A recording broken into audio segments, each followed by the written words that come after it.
Hello everyone, I'm Brahmitra. Settlement Phase, the first one of Season 2. We've got a lot of stuff to do in it, but first, let's talk about the first episode. The prologue fight, which was really, really, really lucky. I didn't actually realize how lucky it was until looking back at it and reading some of the comments, and when I noticed in editing too, but yeah, that was really, really, really lucky. So there was a lot of things came up about why. So in a Twilight Knight and training campaign, if the Twilight Knight dies, that's it. It's the end of the campaign. And I also, so I started with the Twilight Knight training. So I started with the Lightning, the Twilight Knight, and the three other survivors. And I really didn't want those survivors to die right away. The other three, obviously, I didn't want Lightning to die either. But so I played a little bit overprotective of them. Like I started them way outside of field of view and everything. Just so Lightning would be targeted and everything. It's just it was not the best strategy to do. I didn't think I'd struggle with a prologue line, but for some reason I always struggle with prologue lines. I don't know why. But yeah, I definitely overprotected them a little bit too much. And I kept making sure Lightning would always be targeted. There was things I could have done, like thrown a Founding Stone. I could have just attacked with other people, move them in so they'd get targeted. I played really, really, really, really, really poorly. Not poorly, obviously. It was playing fine for, regular Kingdom Death style. No one died, that's fine, and targeting one person is actually the right thing to do normally, but targeting the Twilight Knight in this is not the right thing to do. Yeah, I just didn't want those three survivors to die because I had named them to people who were watching, and I felt overprotective of them, which was bad gameplay at all sides. Like that's not how I had to do this.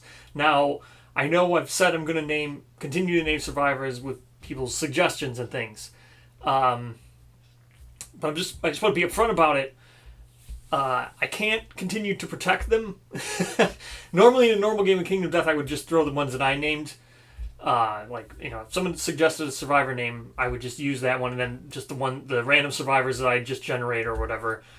Those are the ones I would just throw to die. Who cares, right? In this, I can't play like that. So, I just want to be clear that if you suggest a name, I'll gladly use any single name anybody suggests. So continue suggesting all names you want. Suggest them in the comments. I'll use them and I'll name characters. I'll create the survivor and everything. But don't take it personally if I just start using them as meat shields. I have no choice in this Twilight Knight and training this campaign. So I just don't want anybody to feel bad like I just throwing away someone's suggestion. I am forced down that road. I know Kingdom Death. You should be used to, don't get attached to your survivors and everything. I just hope that no one feels like I'm just throwing people away to die. So that was bad to play the prologue like that. So I just wanted to make that clear. Yes, that was very horribly played. And now the luck thing, I actually did not know when I was rolling that only a 10 on body prevented the last bleed. So that was crazy, crazy lucky. So I know normally things happen, all right? I know the first season I had some very unlucky rolls where I rolled like all heads. Like one time, I think it happened twice, I know, because it was pointed out that I rolled all heads, and then people would just head explode turn one. First monster turn, someone's head would explode. Those are things you just remember. But I'm going to keep a running tally. This is definitely luck me. Unbelievably luck for me. And I know last time in the other season one, against the Watcher, that was luck me. That was just not only was it crazy luck rolling for me, but also crazy luck rolling for the monster, and just the AI cards put him in the best spot possible. It was just insanely lucky too. The Watcher fight, I remember that one. But yeah, so I'm gonna keep a running tally. So luck won me. Kingdom Death deserved that win for sure. So let's get into Oh, the other lucky thing too, I drew the cat eye circle and I drew enough stuff to make a full rawhide set. But let's get into all of that right now. So, settlement phase starts off with the special settlement event. Normally when you do a settlement phase, you draw from the deck of settlement events. You do that first before written settlement events and before added settlement events. You do a random one. This one, you don't do a random one. You just get the first day. So, put that there. Here we go. First day was, here we are. So basically, let me just read it. Survivors wander, drawn. I don't need to put those there. Survivors drawn to a blooming light in the distance. They find a serene comfort. They find the serene comfort of our towering power of lanterns and small collection of scared people. On a deep, instinctual level, they know this area is safe and they make it their home. Roll 1d10 to determine your starting population. Record the result on the back of the settlement record sheet. Choose and record genders for unnamed survivors. You may name unnamed survivors and create their survivor record sheet at any time during the settlement phase. Then part 2, you would do to the returning survivors in the book, which I have open right here. And then the first day settlement event card, which is this card, will not be used again during the campaign. Do not include it in your settlement event deck. So let's go ahead and let's roll now on the thing. Let's see how many we get. Here's the roll. 6. So what is that? 8 plus. So we have 12. So we have 8 people to name. I think I already have all 8 of them, but you can continue suggesting comments in this video or survivors' names in this video. Okay, so that's all that. But I think I already have a list of 8. If I don't, whatever, I haven't named everybody yet because I don't need to right now. We're not going to name them. That gives us, what is it going to be? 4 males, 4 females. Perhaps. Like I said, I'm not going to name them. I'm not going to create the record sheet now. We'll see what happens. I don't think I'll have any need for them in the first day of the first settlement event. So, now we go to the book. We do the returning survivors. You nominate a survivor to utter the first words. So, we're going to have, let's see, we're just going to nominate Mordor to do the first words, just because I have his sheet right here. Nominated survivor steps forward and gains +1 courage, so we're going to go ahead and do that. Here we go, +1 courage. They lead other survivors in learning to speak to one another. They discuss their situation, realizing they must hunt to live. Add the white lion to the quarry list on the settlement record sheet. So we will add the white lion. It's already added on this. It's already in the sheet's already boxed in. Your settlement gains the language innovation, which I have right here. So language innovation. So here's language innovation. You get survival limit +1. So how this works is you get you start with 1 survival limit, and now this will give us +1, so we go up to 2 survival as our limit right now. Then this gives us encourage, and then we add all language consequences, which are up here on other innovations. Let me just go ahead. So we have language. I have the innovation deck already made up. 6 cards. I'll show one of them just to show how it's done. So here's paint. You can see up here it's a language consequence. So all 6 of these will say language consequence on the top, in the middle. So then we'll just shuffle this up. This will be our innovation deck here. Not very many cards. Only 6. We'll go ahead and set those right there. So now we've built the innovation deck. The innovation deck represents the potential cultural and technology growth of your settlement. It will grow throughout the campaign as you gain new innovation cards. Find the 6 innovation cards listed here in the book. Shuffle them together. We've already done all that. So, again, done all that. And then we add Lantern Horde to the settlement. See, armed with language, survivor aptly names the glowing center of the home, or of their home, the Lantern Horde. The settlement gains the Lantern Horde settlement locations. Blah, blah, blah. Did all that. Nominated survivor sits in front of the Lantern Horde in awe and gains +1 understanding. They must skip the next hunt phase as they ponder the meaning of existence. So, Mordor gains +1 understanding and must skip the next hunt phase, which is fine. And then return to the first story, which I've already done, and that finishes everything. So, that means now we go to the regular settlement phase. After you do the book stuff, after you do the settlement event stuff, you start the settlement phase itself. So as you can see here, here's the 4 remaining returning survivors. Each one of them is given 1 endeavor for returning. That's how you get endeavors. There are these little tokens. You have a whole board you can set up. You put out all your innovations. Put out all your settlement locations. Here's all of our resources that we had gotten from killing the prologue White Lion. And now, so when we look here at the Lantern Horde, you can see here it gives you actions here you can do at the survival or at the settlement location for using endeavors. So you spend 1 endeavor to build the bonesmith, skinnery, or the organ grinder. You can also look down here. There's an also endeavor on here, but it requires language, which we have. And you can also innovate at this location specifically for 1 endeavor, 1 bone, 1 organ, and 1 hide. So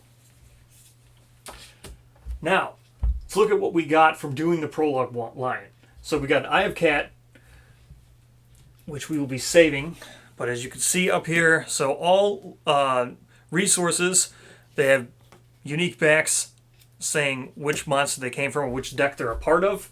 And then on top of that, you see up here, this is an organ and a consumable. And then they also have flavor text at the bottom or special things. I don't think yeah, here's one. So I did draw Love Juice. So you see here, some of them have special stuff down at the bottom here that you can do. So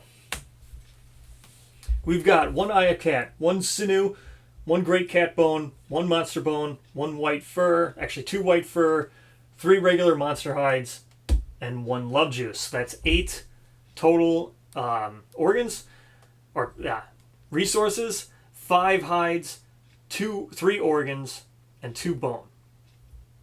What we're going to do first is we're going to spend an endeavor with lightning just to innovate. So that's going to spend 1 White Fur, 1 Monster Bone, and the Love Juice that we got. So as you can see, that is an organ, a bone, and a hide. So these go back to the respective decks since I've now used them. As you can see on the back here, these are 2 basic resources, 1 White Lion resource. And we spent the endeavor. When I spent endeavors, I just flipped them upside down. And again, you can see here, endeavor, spending things. And then, once per settlement phase, you may spend the listed resources to draw 2 innovations, to draw 2 innovation cards, keep 1, and return the other to the deck. So, we'll go ahead. We're going to do that. So we take the 6 cards that we built. Again, this settlement phase I'm just explaining just in case people start with Season 2 is their first thing and they want to learn how to play. I know I'm kind of going through it quick, but settlement phases aren't that difficult. Now, you can see, here's 6 cards. We're going to draw 2 and keep 1 of these to add to our innovations. We're going to take that one and this one. Okay, so it's a pretty obvious choice here, but I'll explain them. So we drew Inner Lantern. So, as you can see here, the settlement finds light within all survivors gain the Surge survival action. Surge once per round, spend 1 survival to gain +1 action and use it immediately. The other one we got here is Drums. So Drums is a place you can innovate. So for 1 innovation, you would roll a dice, or no, you can select 1 and you either gain 2 insanity, 2 survival, Rhythm Chaser, or Synchronized Strike. So for this case, we're just going to choose Inner Lantern. Return Drums back. So Inner Lantern, now everyone has the ability to Surge, and then we add Inner Lantern consequences to the innovation deck. So Now on our record sheets, at the top of your character sheets, you can see here you have this. Everyone starts with dodge. Language gave us encourage. Now we have surge from Inner Lantern. So you can also check that off on the Silent record sheet, I think.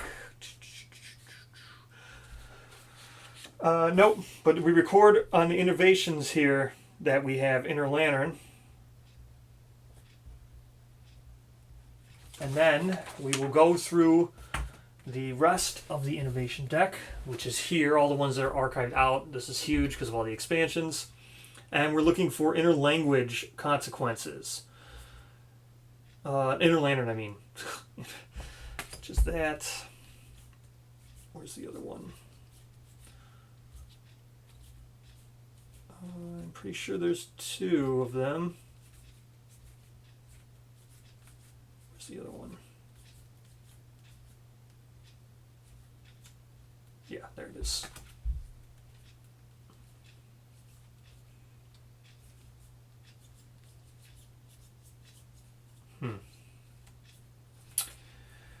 Not the best. Maybe I shouldn't have taken Inner Lantern right away because it's going to clog up the deck. Okay. So, you see we add Scarification and we add Shrine. Add that to the deck. Yeah. I would have liked to get Symposium right away. Everyone always wants Symposium right away, but maybe I should have just taken Drums. I think there's less things for Drums. Actually, I think Drums probably would have been a better one because I could have gotten Forbidden Dance right away too. Or I could have gotten it added to the deck right away. Okay, anyway, Inner Lantern, that's fine. Surge is all good.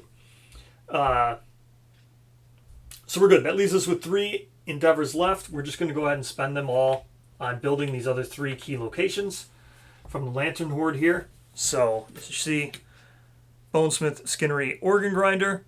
We're just going to go right ahead and build them. Starting right off with the Organ Grinder. Don't need to show this off. Going to the Bonesmith and the Skinnery. So we just have 3 places to spend our resources and make gear. I'll show the Skinnery here. So you can see Skinnery here is a place where you can go ahead and start building gear. All this gear here. You can also get upgraded Leatherworker. And you can see some stuff is locked behind having certain innovations. So, what we're going to be building now is... I know I could have built an entire Rawhide set, and there are set bonuses in this game when you build entire Rawhide sets. However, I wanted to innovate. I wanted to try to get Symposium, or mainly just Symposium. I really wanted Symposium. I would have also taken the Dash. I forget which one that is, but... anyway, so that failed. So now I only have 4 hide left, so I can't build an entire Rawhide set, which is fine. So what I'm going to do is we will go to the Skinnery here. It's going to be a little bit weird, but we are going to build, or we're not going to build, we're going to make a Rawhide vest. We're going to make 2 Rawhide vests, Rawhide gloves, and a Rawhide headband. So, and then on top of that, we'll go to the Bonesmith. So that spends these 4 hide. So we're spending a white fur and 3 basic monster hide. And a white fur. So that's 4.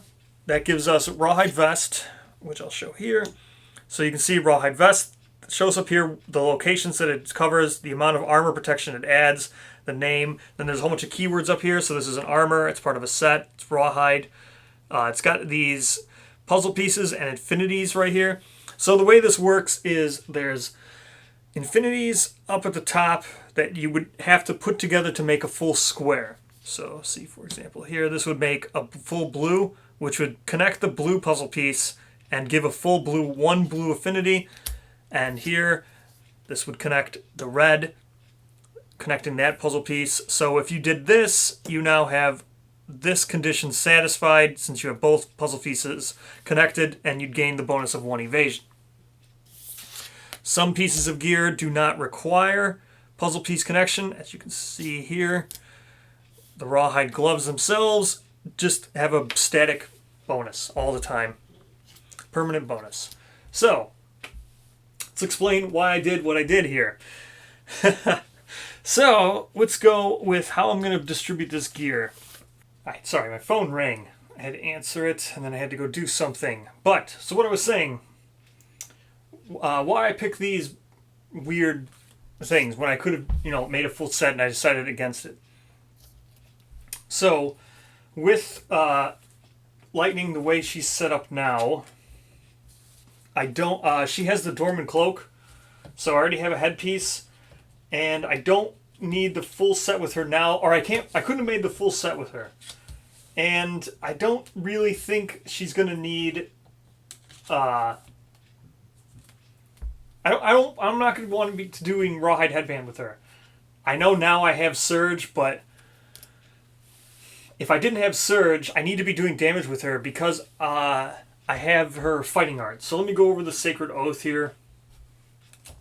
So here's Sacred Oath, which we get for completing the milestone. I know I mentioned the milestone last episode, but as you can see, so with this, you name a sword. So I'm picking Twilight Sword. That's the sword I'm going to name. So she's going to have Sword Oath, and the named sword will be the Twilight Sword. So whenever she needs to deal 18 plus wounds with this thing. So I don't really want her to be the one who's headbanding. So I didn't want, even though I know I'll complete a full set for her sooner or later, I don't really feel it was necessary to get it on her right now.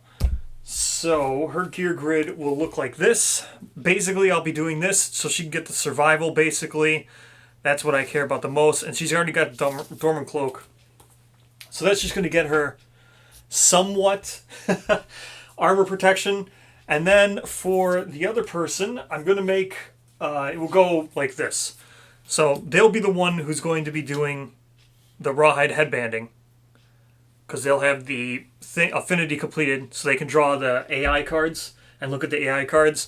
And then the Bone Dagger will complete the other puzzle piece. And I want to do things differently than I did last time. Last time I went Spear, Bow. Well, Bow is pretty much unavoidable. Shield is pretty much unavoidable. But, going Spear again, going Bow. I don't want to play the same exact things. So I want a Dagger. I'm going to try to do daggers with somebody. Daggers are very iffy. So we're going to hunt a lion again. Oh, and I'm going to just save these other three. So I'm just going to save the Cat Eye Circlet, the Sinew, and the Great Cat Bone.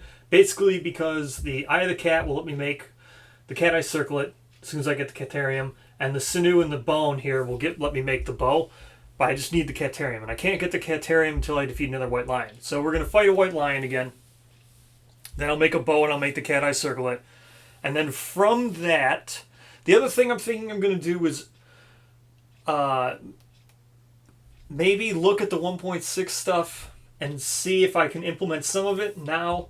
I know it should be 2 organs to make a Monster Grease. I think I'll just go ahead and do that. Just play with the 2, make 2 organs. Make Monster Grease cost 2 organs going forward. So that's why I didn't build one now with just the Sinew, because I'd have to use the Eye of Cat. Sinew's also good for the bow, but I mean that's why I also innovated. I could have used the Love Juice to make a Monster Grease, but it's fine, whatever. So I'll probably do that, the 2 organs to make Monster Grease. The other stuff I can't really implement because it's like perfect bones and stuff, so I can't really do that. I don't know if it's perfect hides, who knows. So with that, I think that's what the goal here is going to be, is fighting another lion, getting the bow, getting a Cat Eye Circlet, and then getting the dagger, the lion dagger. After that, I don't know, I may add the Gorm and get the Gorm daggers. Or make the 10th anniversary daggers and make a 10th anniversary spear, maybe. I want to go away from spears. The other, if I want to go daggers and axes to be different from last season, it will probably be counterweight axe. I'll just go for counterweight axe right away. Yeah, I think that's gonna be it. So make it Twilight's. It's and then shield, fist and tooth mastery, obviously. Yeah, I think that's what I'm going to try to do. So the goal is going to be try to do counterweight axe with daggers. Whether or not I add the Gorm, again, I played with Gorm last time. I don't want to add Spidicules just because with Taken and the Twilight Knight, that's no.